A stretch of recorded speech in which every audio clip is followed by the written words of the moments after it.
வணக்கம்.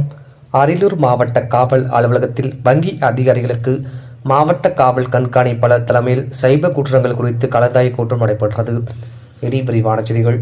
அரியலூர் மாவட்ட காவல் அலுவலகத்தில் இன்று மாவட்ட காவல் கண்காணிப்பாளர் டாக்டர் தீபக் சிவாச் அவர்கள் தலைமையில் அரியலூர் நகரில் உள்ள அனைத்து வங்கிகளின் மேலாளர்கள் மற்றும் அதிகாரிகளுக்கு சைபர் குற்றங்கள் குறித்தும் அதை தடுக்கும் வழிமுறைகள் பற்றியும் கலந்தாய்வு கூட்டம் நடைபெற்றது.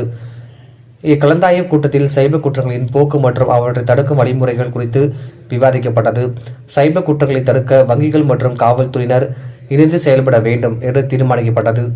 மேலும் இக்கூட்டத்தில் பங்கேற்ற வங்கி அதிகாரிகள் சைபர் குற்றங்கள் குறித்த தங்களது அனுபவங்களை பகிர்ந்து கொண்டனர். காவல்துறை அதிகாரிகள் சைபர் குற்றங்களை விசாரணை செய்வதில் உள்ள சவால்கள் குறித்து விளக்கி கூறினார்கள். இக்கூட்டம் சைபர் குற்றங்களை தடுக்கும் முயற்சிகளை வலுப்படுத்த உதவ வேண்டும் என்று கலந்தாய்வு கூட்டம் ஆலோசிக்கப்பட்டது. இந்நிகழ்ச்சியில் கூடுதல் காவல் கண்காணிப்பாளர் திரு முத்தமிழ் செல்வன் தலைமையிடம் அவர்கள் மாவட்ட குற்றப்பதிவேடு பிரிவு துணை காவல் கண்காணிப்பாளர் திரு ரவிச்சந்திரன் அவர்கள் மற்றும் வங்கி மேலாளர்கள் அதிகாரிகள் கலந்து கொண்டனர். டிஎன் செய்திகளுக்காக அரியலூர் மாவட்ட செய்தியாளர் எஸ்பி ரவிச்சந்திரன்.